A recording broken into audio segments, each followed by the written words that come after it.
Good morning, everyone. Happy Tuesday. What is the date as well? 25th. Oh, my goodness. Happy Tuesday, November 25th. Welcome to another episode. Paula and Jay. Another episode of Go Tea try and Coffee. again. Another episode of Tea and Coffee with Paula and Jay with the hat, everybody. Good morning. And if you don't know, what? Paula's been violent. Is there a little bit of, maybe a little something seeping out of there? All right. Yeah, I bumped my head again. Yes, number 3, if you keep the track. Yeah. 2 that you knew about, and then a small little bump while I was installing the fuel diesel heater, just on the ladder on the back of the trailer. Just a little bump, a little tiny little thing. But Paul was like, "Ooh, 3 times in 1 month." What are you trying to say there? I'm aware that you've been smacking your head 3 times roughly in the last 4 or 5 weeks. It's a serious thing, folks. It's all work related, if that helps any. It's all work related. It's all while I was trying to get something done around here. Yeah. And being 6'3", I do bump my head. Yes, that's why I told someone last night. I sort of said, "Yeah, this is the joys of being 6'3", and yeah, you tend to smack yourself on stuff that us shorter folk perhaps not. Although you were pretty low down for what you were doing yesterday, so not low enough. Not low enough. No, not low enough. But yeah, I was just kind of buttoning down the trailer for the boys. Yeah. So we can turn the heat on. And as I was returning from behind the trailer, didn't duck enough. Yeah. And I was out with the pig, and the 3 of them were in the shelter, and I just heard from a distance, "Get your mother." And I was like, "Oh." So I ran over and, JJ, Mom. And then I walk in and this, and there's blood on your hand, and yeah, not pleasant for any spouse to walk into that. It's okay. I drove myself to the clinic, got in and out in like 30 minutes, and no stitches needed. It wasn't that deep. Yeah. I guess I got a hard head and some thick skin. Yes, that's true. And thank you very much to Breton Clinic, the one that just opened up end of September this year. I called them in advance to make sure they were open, said what was going on, and says, "Yeah, let you come over," and they looked at you. So thank you very much for everyone there. And no tetanus shot either. It was all clean, and I had one some years ago. So yes, and nothing. I know I was gonna say there's an uproar in the chat. Don't touch the tetanus shot. Already, anything that comes through a syringe right now, people are saying no, don't do it. So I need a third eye. Maybe to wear a hard hat. This is what somebody posted in my little chat group. Yeah, to wearing a hard hat. Maybe, maybe, or just slow down and take my time and duck. Yeah, but sorry, baby. Nevertheless, it's whether you smack your hand, smack your head. It's never good to have an injury. But yeah, glad you're okay overall in the end. I hear ladies like scars. Oh, really? Because I'm like wondering, how do you get that? And then we found out I smacked my head on the trailer. It's like, oh, that's not very hero-like, is it? Hero-like? Did I lose a couple sexy points with you? No. Because the ring's on the finger now, so you're good till the end of my days. My days, I think, will be first if I keep this up. Yeah, no kidding. Jeez. 3 times, folks, in like the last 4 or 5 weeks, he smacked his head. But I heal quick, like the bolt healed up quick, and then the other one, it was just a little surface touch, like it barely. I didn't even have to show you. I'm like, oh, look, like a little mark. That's how little you still did, though. I did. I did. There's Paula.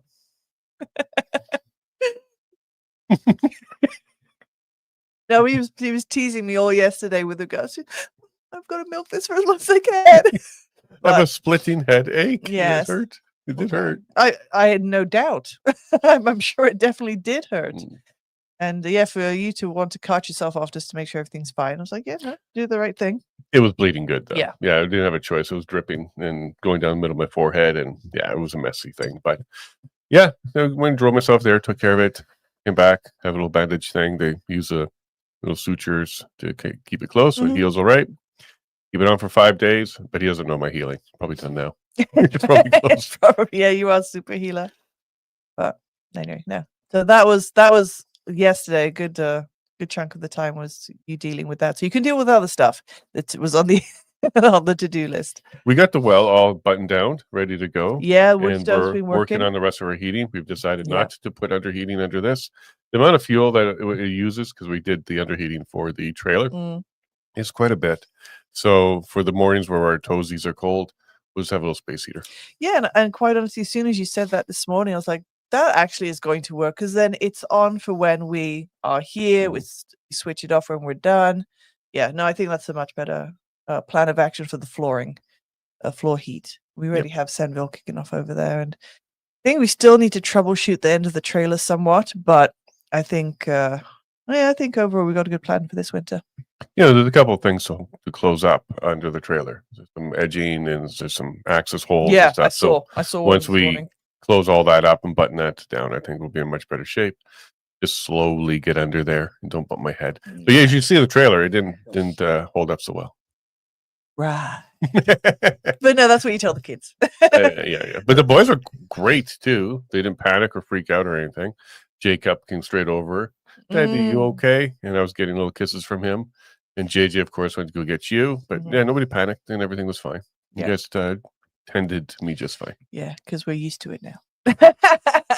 No, but like says, I was up by the propane tank. We were dealing with the pig, and I just heard, get your mother. Go get your mother. I was like, and it wasn't like you're in trouble. It was like, go get your mother. I was like, okay.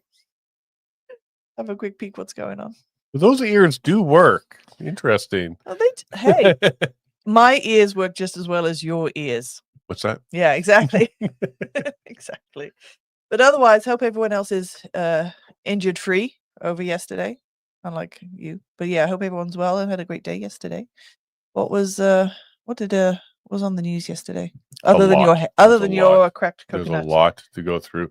So quick update on Chris Barber. He was planning to come. Let me just see. I see a little message here.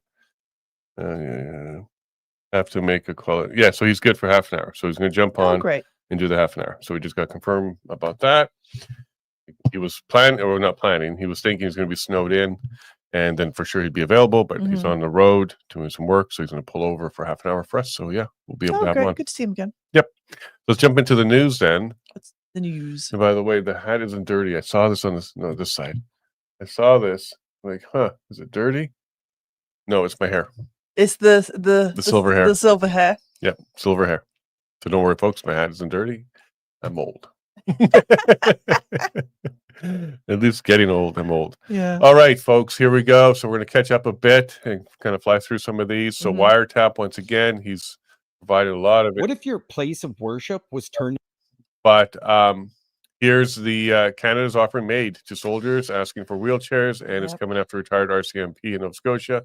They're putting on these information sessions about MAIDs.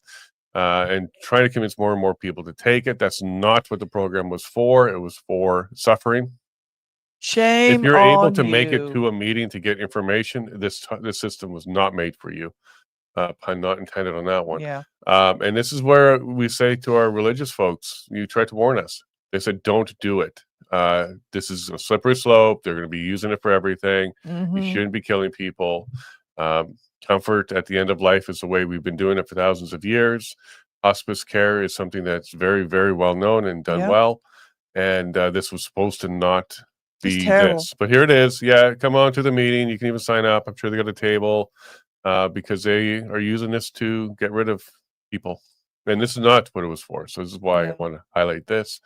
But I asked what happened to Canada. Seriously, what happened?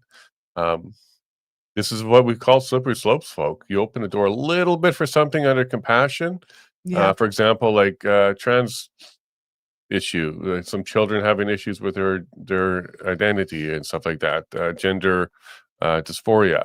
Suddenly, 20% of children are now identified in that way, and they're mutilating each other and celebrating it and all that kind of stuff. And then later, when they realize the mistakes they made, then they want to go to services just like maids.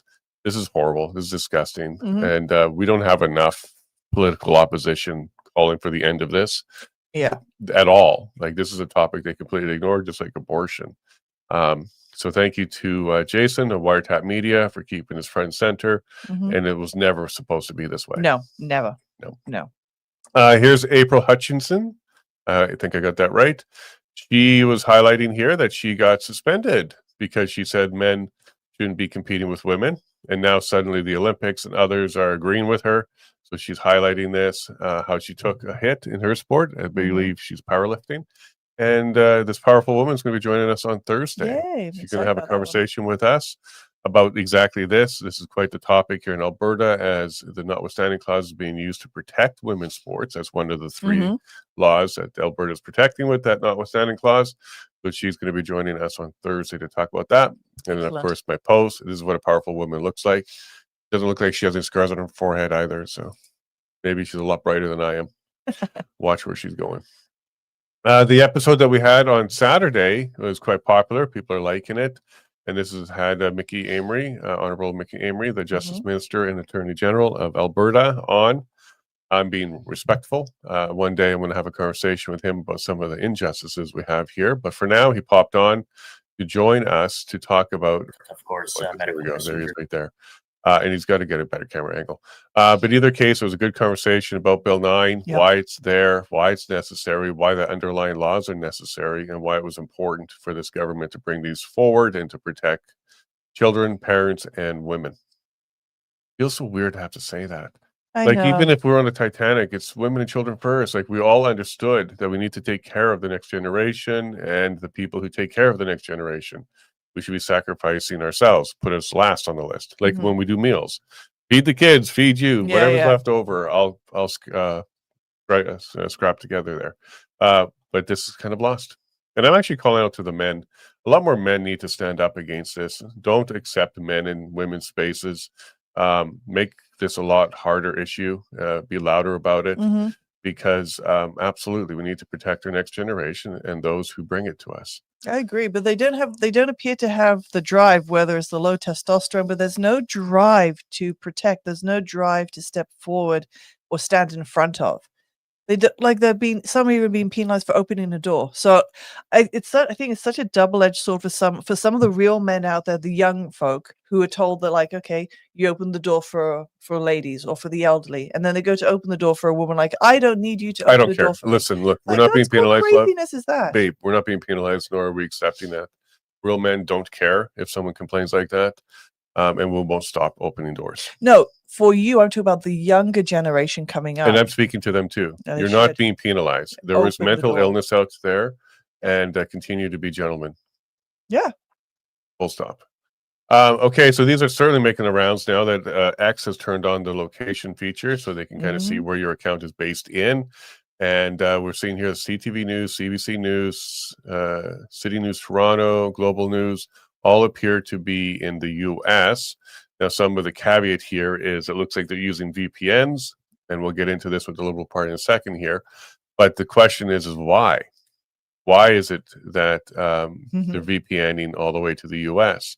It doesn't make a lot of sense unless you're uncomfortable with the internet service providers in Canada. Maybe you know something that we don't know, where you need to encrypt the connection between your computer all the way through Canada to another nation, maybe one that protects privacy a little bit more. Exactly.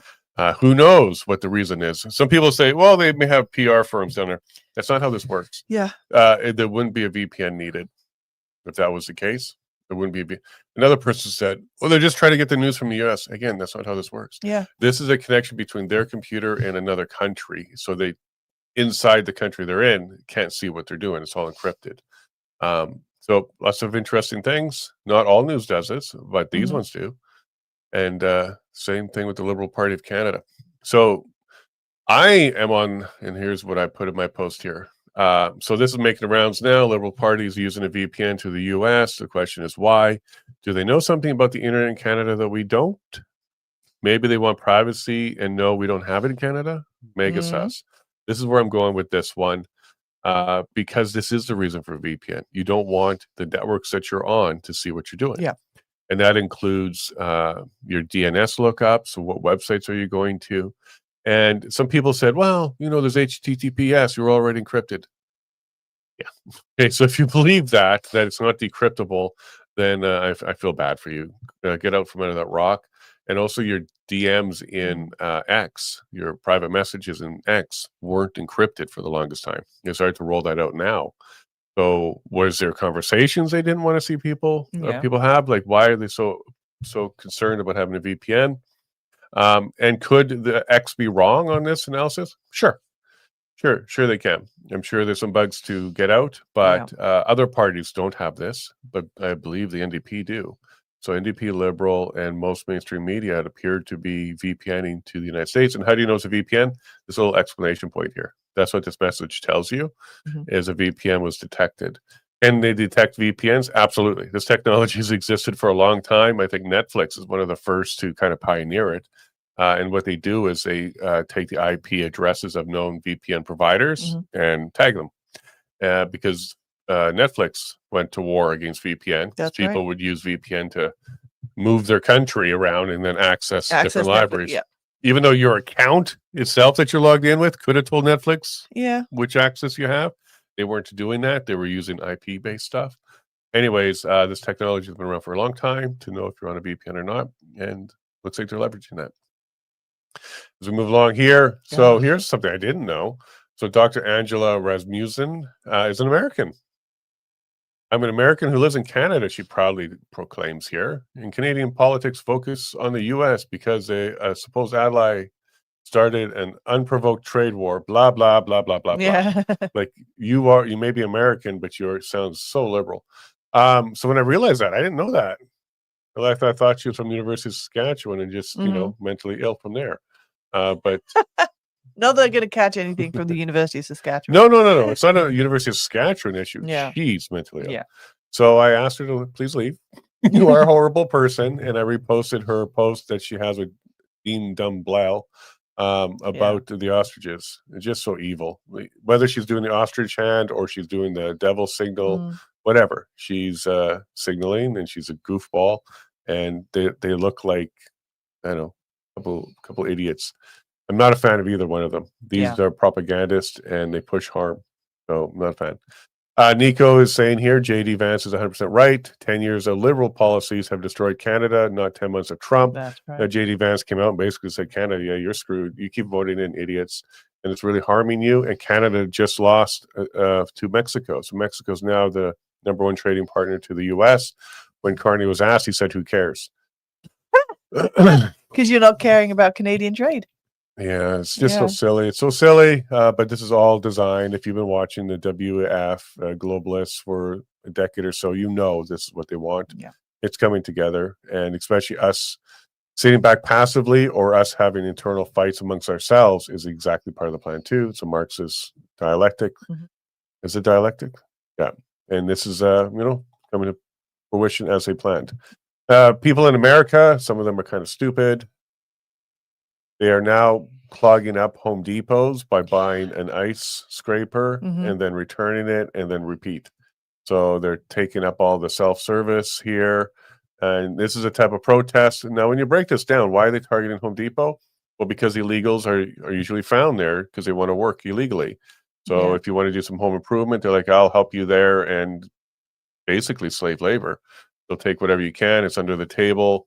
They don't get full protections in any way, shape, or form because they're illegal. So these people take advantage of them. So my post here was call these people what they are: slave labor advocates. There's no other reason to target Home Depot. They want illegals to serve them for pennies.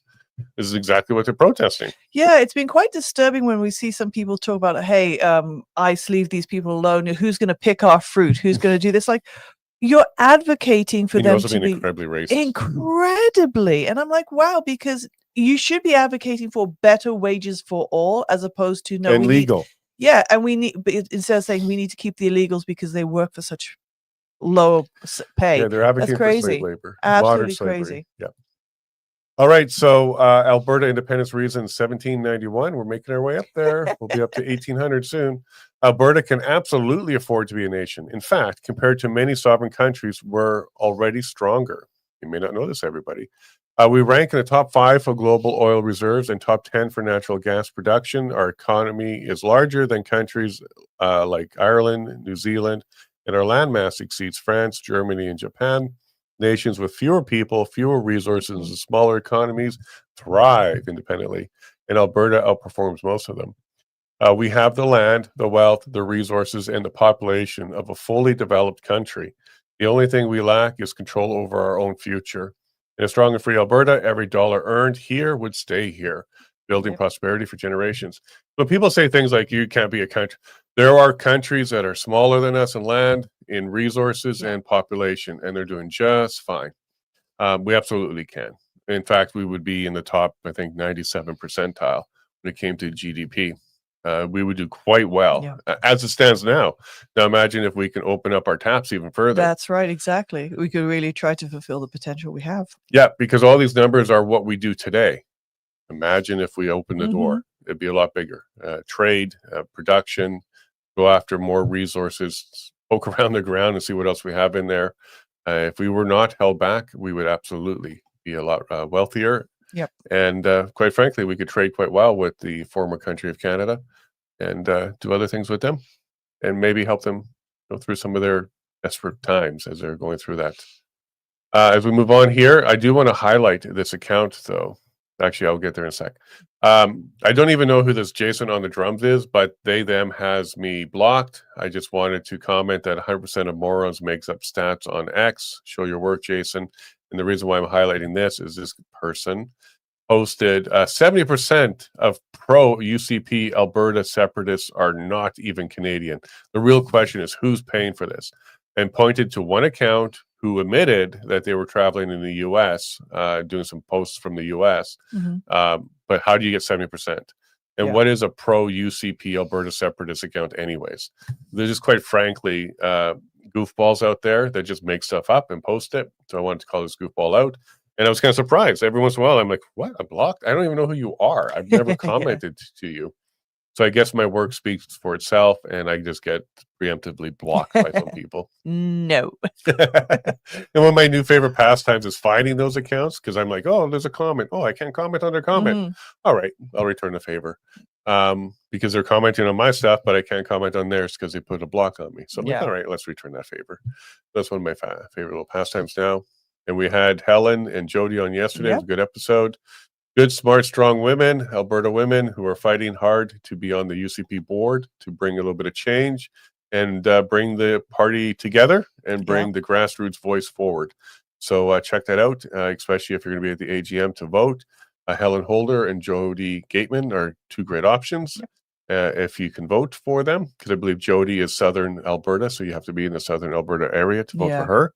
But Helen is running for the VP of fundraising, so everybody can vote for her. And I also respect Daryl Comic, who came on the show to share his platform. I did reach out to Rob Smith. I believe this is his candidate, the opponent there. Didn't come on. So, I'm bringing forward what I can. Greta. So here's the headline. The global warming panic is subsiding. Yep. Notice that they said panic. Not global warming, but the panic about it is subsiding. And 51% of young people said in 2019 that it was a top issue. Now that's down to 15%. Yeah. So they're smartening up. And my comment here is it was and still is a fraud. There were only so many, the sky is falling, that people will take. Greta was the best thing to happen to expose the fraud. Even she is moving on. Yeah, exactly. When she said we're going to be done in 5 years, and when that came and gone, 5 years later, and she didn't update anything, she just kind of moved on to the Palestinian issue. It was like, yeah, there you go, you woke up even. So unfortunately, they took advantage of her. Maybe they saw an opportunity there to kind of propagate some of their propaganda through her, but she even woke up. So it's probably the best thing to happen is all the people that were following her learned that no, we're still here. Yeah, exactly. Yeah, and those of us that say don't worry, because we're still here too. Don't happened panic. during our time. Yeah. By the way, we were supposed to be dead a long time ago because we're unvaxxed, and we should be underwater by now. I'm still standing. Anyways, as we move on here, you can buy these LED signs if you know who Tony is. For those of you who know, you know. Yes. But yeah, those that know, they know. Yeah. So it looks like Texas has opening the door to ivermectin. It should be available without a prescription in Texas for 10 days. And I posted here, hi, Daniel Smith, can Alberta be next, please? Thanks. I am surprised, kind of, at how many people posted, oh, you have worms, go ahead, and oh, you're going to thin out the herd, and all these stupid comments. Misinformation's still out there. Ivermectin is a Nobel Prize winning medicine. It's been used in humans for a long time. It also has some use in animals too, because it goes after, I think, parasites and bacteria or something like that. I'm not a medical guy. I just play one on a podcast. But my comment to these people, because there's just so many, To the morons who are commenting below about worms and ivermectin is only for animals, we see you, we hear you, and we pray for your speedy recovery from the brain virus you're suffering from. Maybe you can take ivermectin for that. Probably. It might help them.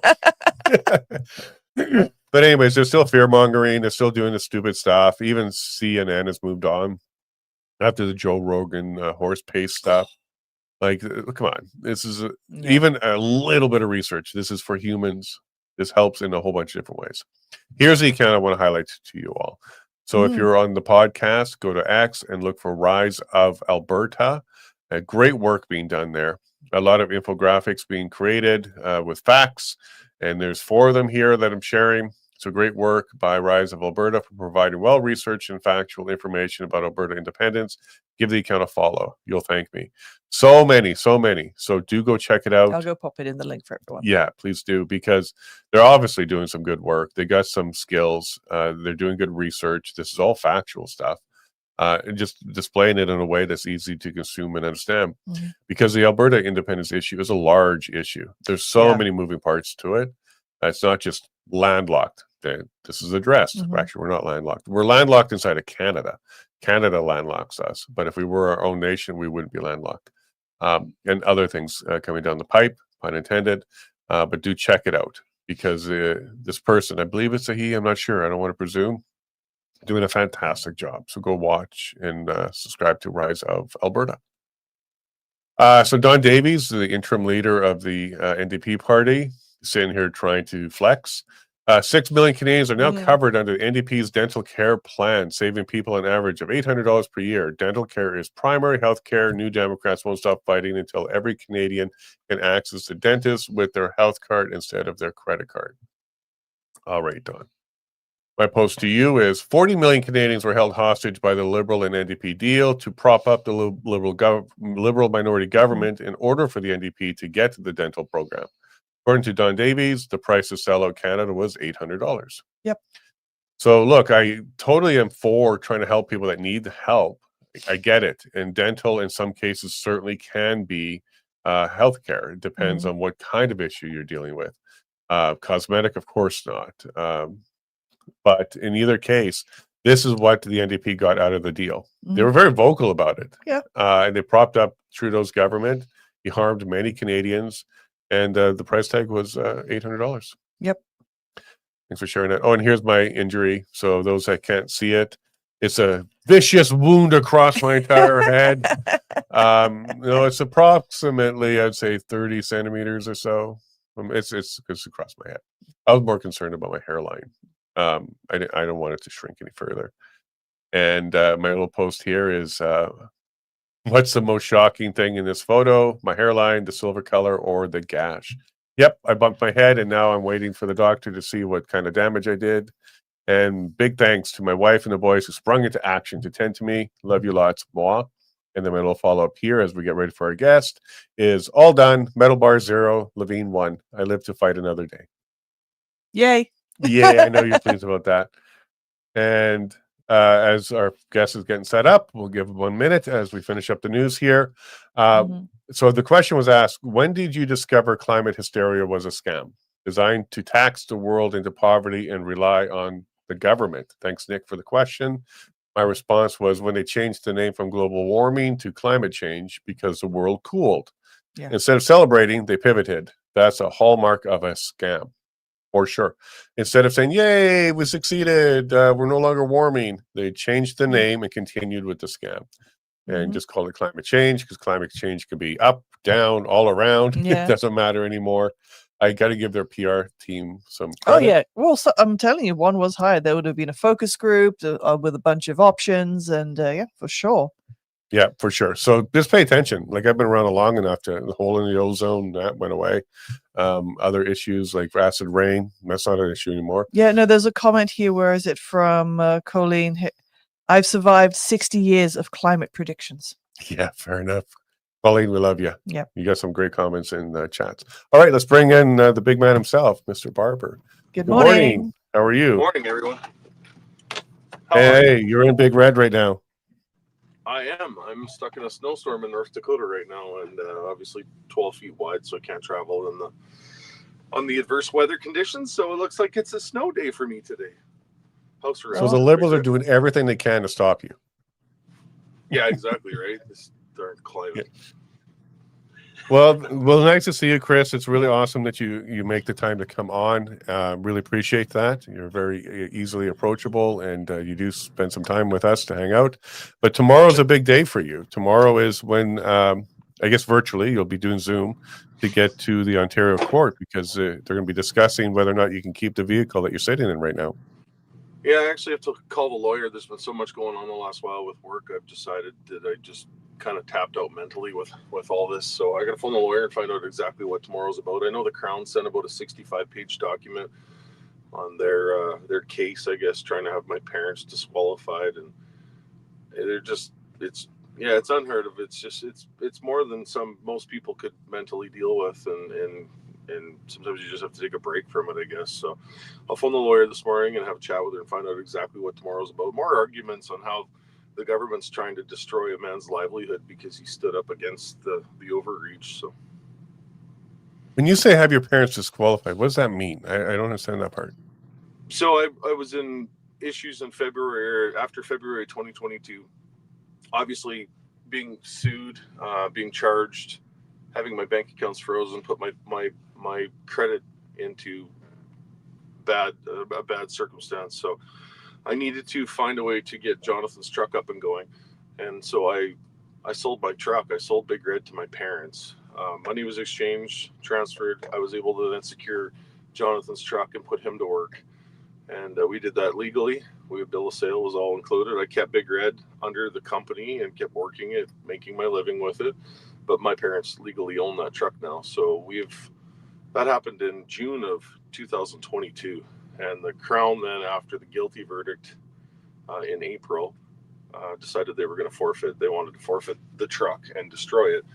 So, now it comes down to a legal battle between myself, CB Trucking, which is owned with my son now, and my parents, who legally own Big Red. So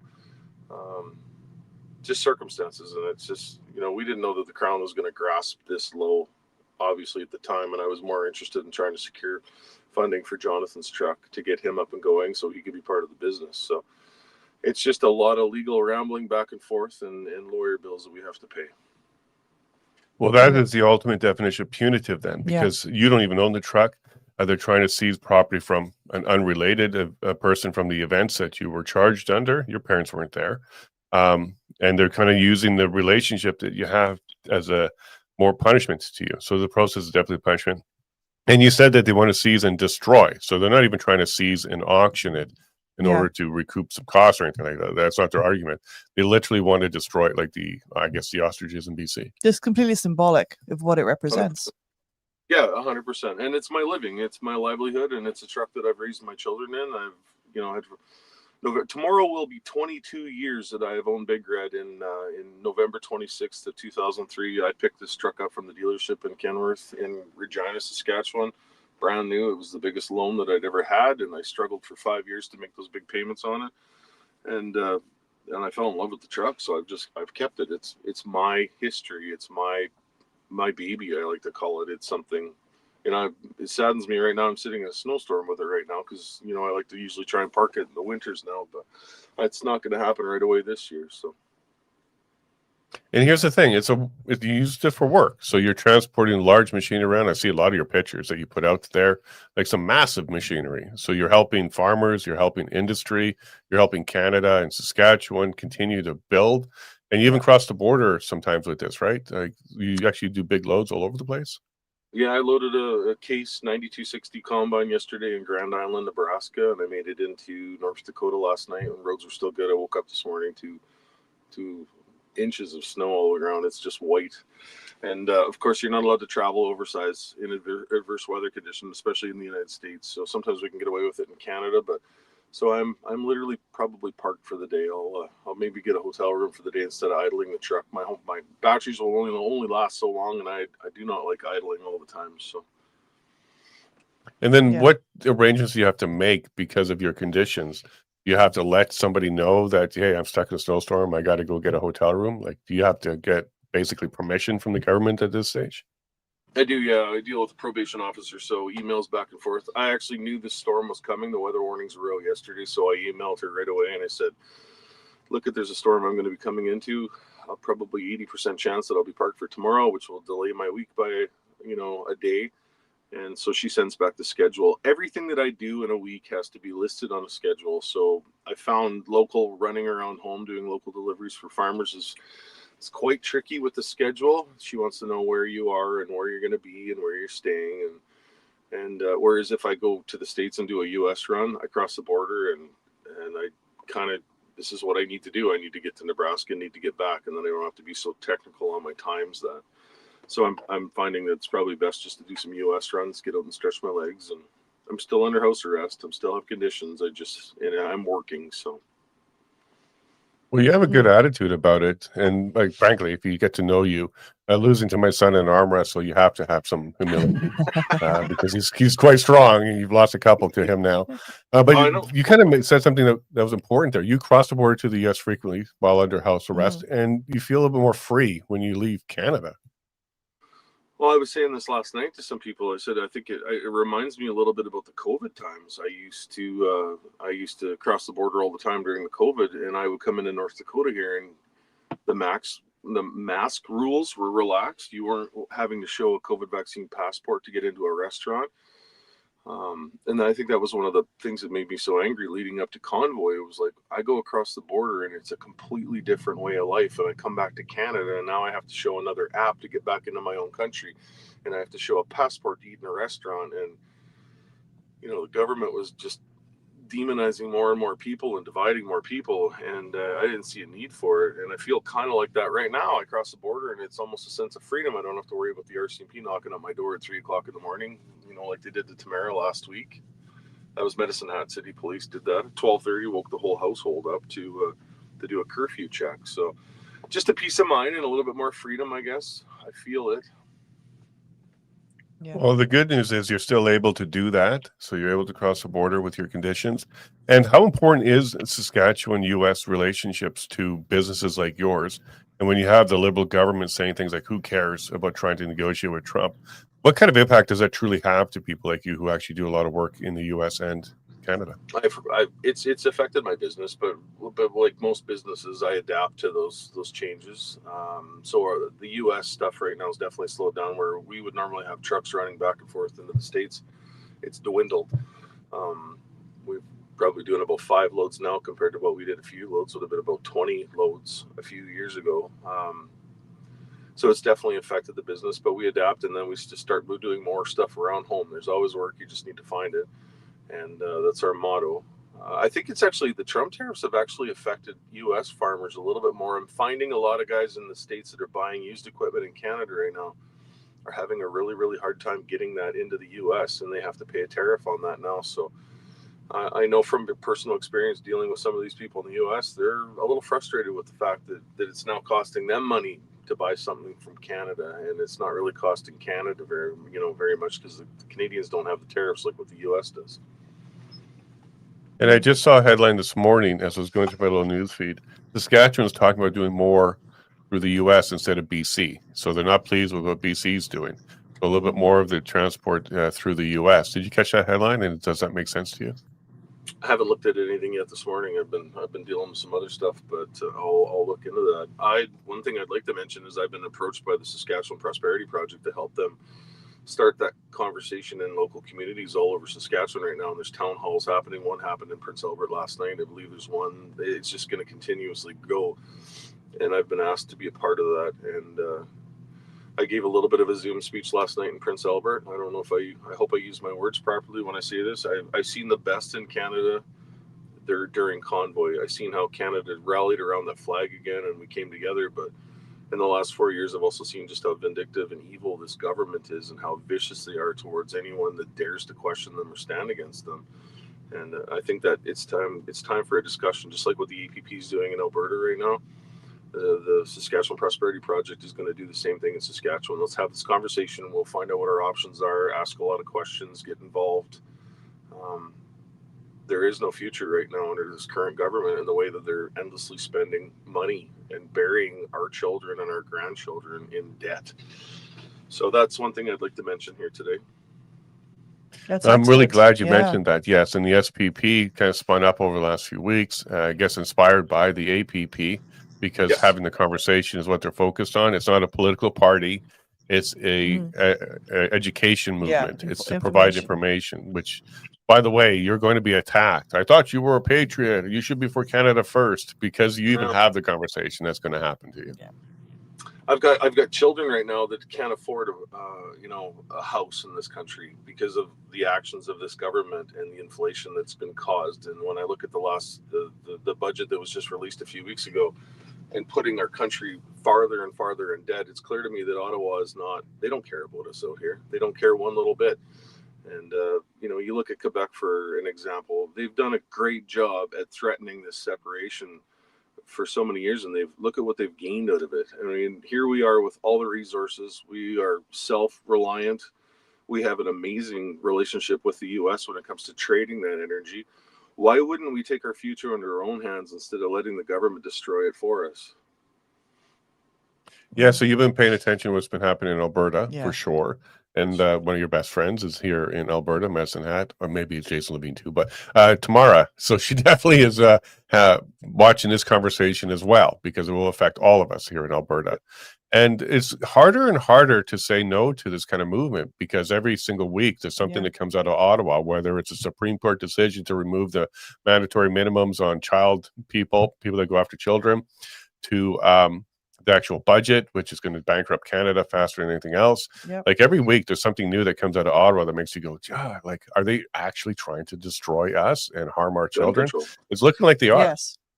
Yeah.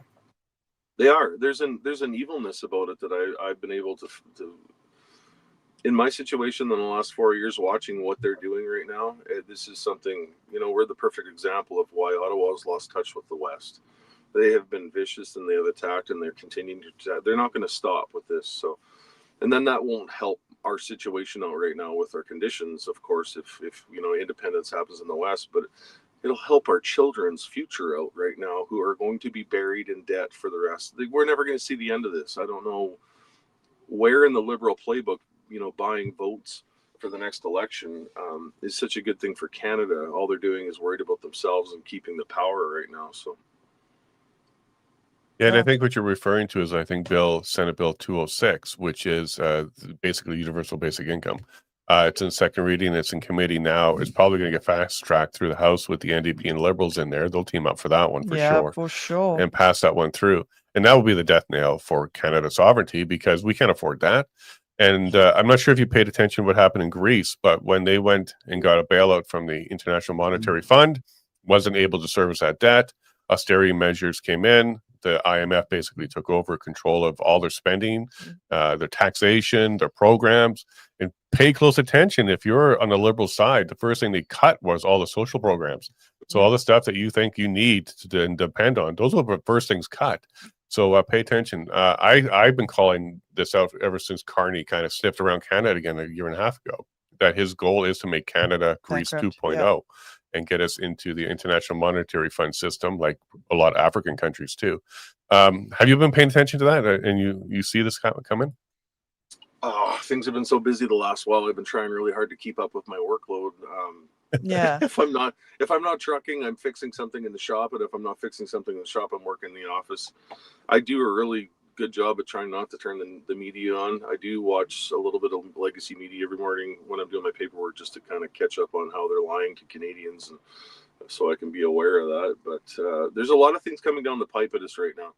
It's really important that Canadians wake the hell up to what's going on and become involved with this, because this affects our future. You've got small children, you got kids, I've got kids. So many kids are living in their parents' basement in this country right now because they can't afford. They didn't have the same luxuries that we did, years ago, when you could get out, get a job, get an apartment, and start your life. That's not happening anymore. People can't afford groceries, let alone mortgage payments, but they can afford rent when it comes to huge, rent payments every month. It's there's something wrong with our system right now, and we need to correct it. Yeah. Correct. And one of the things we got to do is fight, right? So the JCCF has been in your corner for quite some time, helping you get through this. They're a very important organization to Canada, based out of Calgary, and you're still working with them. Let's kind of spend a little bit of time on what they've done for you. What would this have been like if there wasn't a JCCF or the Democracy Fund or any civil organizations helping Canadians? What would have this been like for you? I would have been financially ruined a long time ago. I couldn't have sustained what we've done. I've been working away trying to keep my family fed for the last 4 years while working my way through the legal system. But the Justice Center was there for us right off the bat. John sent some lawyers out to Ottawa to kind of assist us in how we navigated the protest. We had legal people there right away. John was 100% behind us. And then after that, GCCF's been helping out with the defense for our criminal charges, as well as the civil defense for the $300 million lawsuit that Paul Champ in downtown Ottawa still has against lead protesters. Tabera and myself, and there's probably 20 to 30 people on that list. But the scary part is Paul Champ has John Doe names available on that list. So what he's trying to do is come up with a class. So you've got your trucker class and you've got your donor class. He's going after Jacob Wells and Give Send Go as well. He wants to add all the names of all the people that donated to the Freedom Convoy to that lawsuit for $300 million. So this is unprecedented. It's never happened before. The Justice Center is behind us 100% on that. They have James Manson, an amazing lawyer from Toronto, working on that runway, fighting the defenses. So the Justice Center is also helping us right now with the Ottawa part of the defense for the forfeiture on Big Red. Obviously, there's cost involved from us because we've personally involved Brendan Miller now, and my parents and the company and Jonathan, my son. So the JCCF has been there for us right from the start, and they continue to be there. And if you look at the gccf.ca, you can see all the different cases that they're working with across this country right now, fighting for several civil liberties. Yeah, they're a great organization. We have John on frequently, Marty as well, and they're good people, very good people. And even release reports. They released a report about COVID and the vaccine response, and they're currently doing one about the PSYOPs. They found some evidence through Freedom of Information requests that, the government has been using taxpayer money to go ahead and PSYOP us, which means convince us of something that's not true, kind of mind control us, and this is a real thing. What's the next step with your mischief sentencing? You're appealing it, and is the government appealing the sentencing too? They pulled the first punch on that. I was kind of hemming and hawing. The lawyers were calling, and they were getting close to that 30-day deadline, and they were like, "Are you going to appeal? Do you want to appeal? We can appeal." And I just kind of held off. I didn't know if I wanted to continue the fight. I thought maybe I'm just going to suck it up and take the 18-month sentence. And I can work and I can still make a living. So, how long do you want to sit in a courtroom? But the Crown in Ontario, they appealed first. So they appealed the sentence. They appealed some of the acquittals. And so they initiated the start there. And then I thought, you know what? We'll just go for it all. So we counter appealed everything as well. So many people don't know this, but when the Crown appeals first, then they're responsible for paying all the transcript fees for the length of the trial. So that saved quite a bit of money. Thank you very much, Crown. Oh, good. So that, I think we're 6 months to a year before we see an appeals court. There's 3 judges in Toronto. Of course, I won't have to attend that. That'll all be done by lawyers, and then they will decide whether we go back to trial for a retrial for mischief. Okay, keep in mind that we're estimatedly around $20 million into the Ontario taxpayers' funds right now that have tried Tamara and I for mischief. Longest mischief trial in Canadian history. Trial span, I think we were close to 60 days in trial.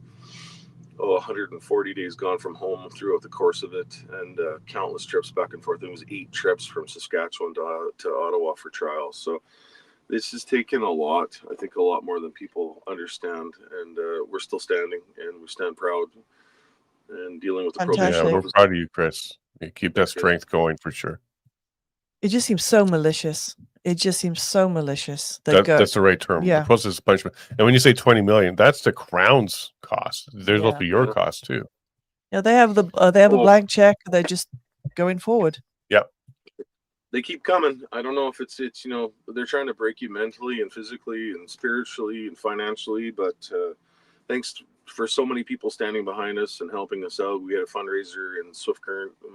My friend Melissa Martins has been absolutely amazing. I went to school with Melissa. She's done a couple fundraisers in our hometown of Swift Current over the last 3 years, I guess it was, and that was able to get me through the travel expenses, because you can imagine 8 trips driving back and forth to Ottawa, or I think I flew once or twice, but your hotel rooms and your meals, and it was just extraordinary costs. No, and you drove a couple of them, but yeah, you're looking at several thousand each time, so you're in the 30, 40, 50,000 easy just for getting back to and back Ottawa frequently. Okay, so where you can work, you can cross the border, you got to check in, you got to have your weekly schedule with your parole officer. How else is this impacting your life? Oh, you typically get the online hate and people calling you every name in the book for, I see that all the time, and I tend to laugh at it and mock it and have fun with it on social media. If anybody's ever watching my social media accounts and noticing how I like to interact with my haters, it's changed a lot. There's you don't just walk into a restaurant or a building and not be recognized by somebody. That's different. I don't remember ever signing up for a lot of this when we took it upon ourselves to try and get the government to understand that people were really unhappy with the way their mandates were treating people in this country. And I don't know if my life will be the same for quite some time, but I'm still out here doing my thing. I'm still out here trucking. I'm still out here working. There's grease under my fingers 90% of the time. I'm still who I am. I've probably just become a little bit stronger of a man, and it's grounded me a lot more. Wonderful. Well, we got to get a Jacob and you together again to see if you're strong enough to beat him. He's grown up quite a bit since then too. But I bet you, I'm going to go out on a limb here, Chris, and say you don't get the hate in person. It's only online. Like, I suspect in person, people are nice and they are very thankful for what you've done when they recognize you. But nobody in person is coming up to you and saying, "Hey, you deserve to be in prison." It's only online trolls, right? Well, they wouldn't be doing this, they'd be doing this. Right, they'd be looking up for sure. Yeah, I'm almost eye level and I bump my head, so you know what it's like to be tall. But I bet you this doesn't happen in real life though.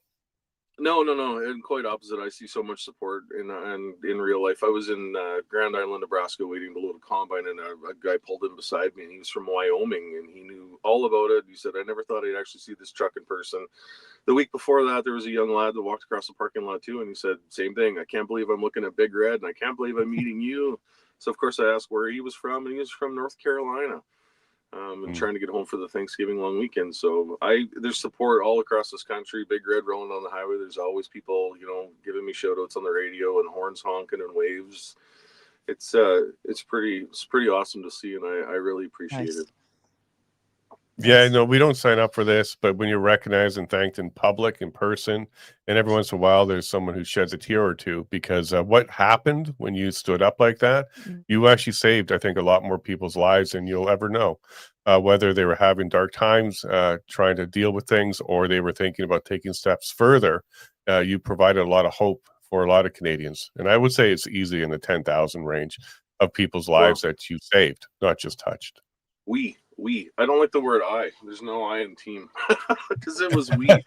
I do hear those stories, and I've heard those stories for the last number of years of the desperation and the darkness that people were feeling. I've spoke to people that had family members or loved ones take their life through COVID. The one that still gets me is when I hear people talk about the fact that their dying loved one in a care home or a hospital, had to die alone because the government wouldn't allow you to go spend those last moments while they take their last breath. Those ones, and there's been no accountability for that in the last 4 years. Nobody from the government has ever said, "Hey, you know what, we went too far, I'm sorry."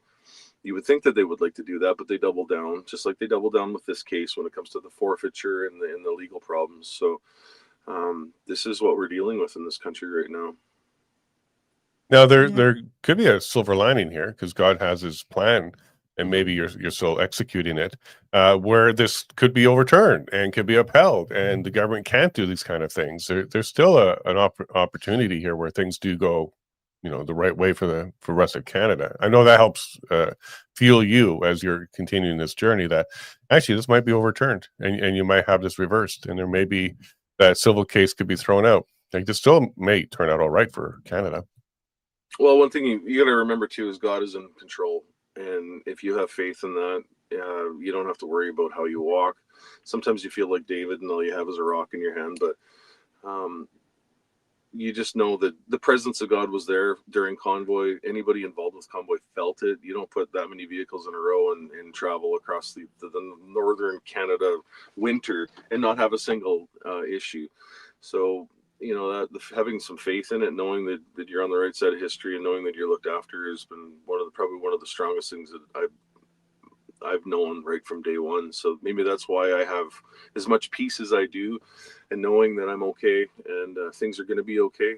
And they never give you anything more than you can't handle. Mhm. Completely true. Now, as we make our way through all of this, and we're seeing things like J.D. Vance calling out the government of Canada as being a big problem, Canadians, you need to wake up, stop voting these people in. They're the ones causing a problem. It's not Canada that we're having trouble with, it's your government. Does this also provide you a little bit of hope that maybe this is turning and maybe the pendulum's starting to swing the other way and Canadians might start waking up? Yeah. Somebody gave me the analogy here a little while ago that COVID was like an alarm clock, only it had a snooze button. And it's amazing how many people in this country literally woke up but then went back to sleep. And I hope the people, when they're looking at their bank accounts in the direction of their country right now, can understand or at least wake up to that. My theory is you just keep speaking what you can speak, and people are continually waking up. I know. I still hear stories about people that are going, holy crap, but we're still fighting through this. And then they wake up and they start looking at the full story. So as long as we're continually waking people up and we're not putting people back to sleep, I think that's the direction we need to go. I was actually kind of blown away the other day. Rachel Gilmore came out attacking Carney, calling him a male chauvinist. He doesn't respect women. It's like, whoa, wow. The snake is eating its tail already. Like, didn't take very long at all. Well, one thing I found out in the last little while, if you let the haters, go long enough, eventually they'll turn on themselves, and I've seen that happen so many times, even within our own movement here. You can sort the ones out that were never here for the right reasons, and if you give them long enough, they will expose themselves. So, congratulations, Rachel Gilmore, for seeing the light there. I don't usually follow her. I kind of tend to avoid that one. Yeah, we don't really give a lot of credit, but when credit's due, when credit is due, we'll recognize it. But yeah, she was going after Carney because some comment. She goes, "I didn't even have to listen to the video. I knew he was talking rudely to a female reporter." And then, sure enough, it was a female reporter. She's like, "Look, he hates women or something." I'm like, "Yeah, go, Keep at it. going, Yeah. go." Good job, Rachel. Yeah. Who knows? Maybe she'll be hired by alt media or something, because if you keep going after Carney, you're going to get a lot more support. Oh, 100%. Yeah, and that's one of the things that needs to happen in this country. When you watch how legacy media right now has so many people in this country brainwashed, and I speak with local truckers and farmers that I've been around my entire life, and the first thing they do is they attack Trump. Trump is doing this, and I said, have you looked inward yet? Turn the TV off, look inward, and realize that our government is the issue right now. Doug Ford out in Ontario has all but destroyed the steel trade between the U.S. and Canada, and you can't blame Trump for that when you look at the actions of that premier out there. Yeah, no, he's a conservative in name only too. It's very disappointing. Quickly, as we wrap it up here, I know you're stuck in a snowstorm, so you don't have much to do after this anyways. But what are your thoughts about Danielle Smith and the work that she's trying to do with Carney and the independence movement, that she's kind of sidestepping at this stage, but she's doing everything else, I guess, in her power to work with Carney? Well, I think it just shows you that she's trying to do Carney needs somebody to kind of rein him in a little bit. Maybe Danielle's the one that's trying to do that, hopefully. I wouldn't say that she's necessarily working with him. She's probably trying to appease Ottawa to try and get a little bit of power back. But it's a delicate subject because there's so many people that are against it, especially the independents, but there's so many people that are for it.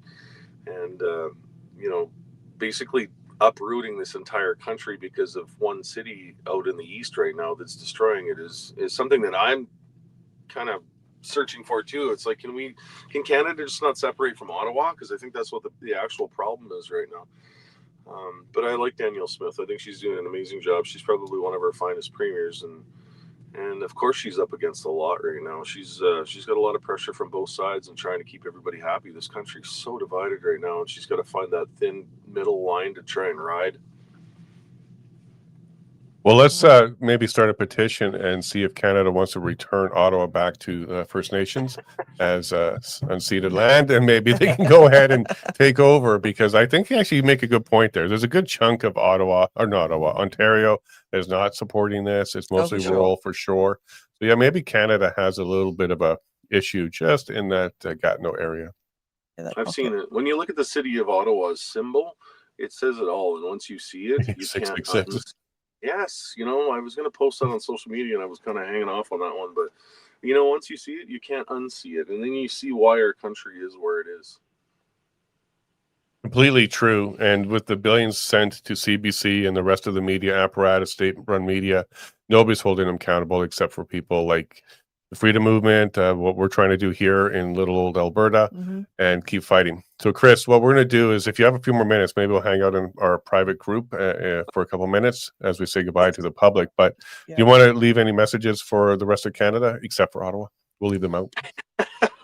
Oh, in all fairness, I've met a lot of good people in Ottawa. So that's true. Melissa McKee and the rest are there. Yeah. Oh, there's so many amazing people in Ottawa, and it's the bureaucrats and it's the system itself that's wrong with that city, and the wokeness, I guess. So no, in closing, I continuously meet all these people out here that continue to support, and I can't be more appreciative for that. Thank you, everyone that stood behind this movement right from the day one. Thank you very much for the people that have stood behind us. It's been said it would have been a really cold, lonely courtroom for the last number of years if it hadn't been for so many people standing behind us, and we're greatly appreciative. We'll never forget that. So thank you. No, thank you as well, and to the rest of the crew that took that trip out to Ottawa to stand up and show Canada that you can stand up against this government. It may be a long battle, and you might still be on that battle, but it can be done. And if we don't, it's going to get a lot worse. Yeah. So thank you very much, Chris, for that time and for reminding us that this battle's not over yet, and we're going to keep fighting. So hang on a second, and we'll be right with you. Well, I always feel so privileged when we can get his time, because he's a busy man. He certainly has a lot of conditions, and he's a very honest, open guy. And he's a strong guy, not stronger than Jacob, though. We'll be very clear about that one. But thank you very much for the public, and make sure if you want to support the JCCF, you go check out their website. They're doing a lot of work. Chris is one of them, but there's several cases with Chris. So there's the truck, there's the appeal, there's the civil matter. So if you're want to support Chris, JCCF is a good place to get behind. Yep. And oh, look at that, we have a little logo there too. Cool. And also you can become a member of the show.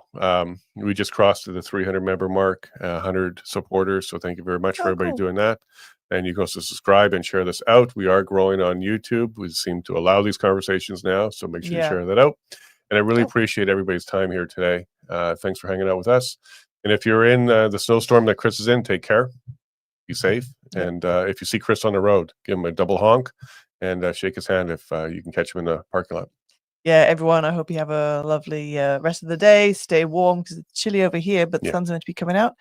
And hopefully see you all tomorrow morning. Take care. Love you all very much, and God bless.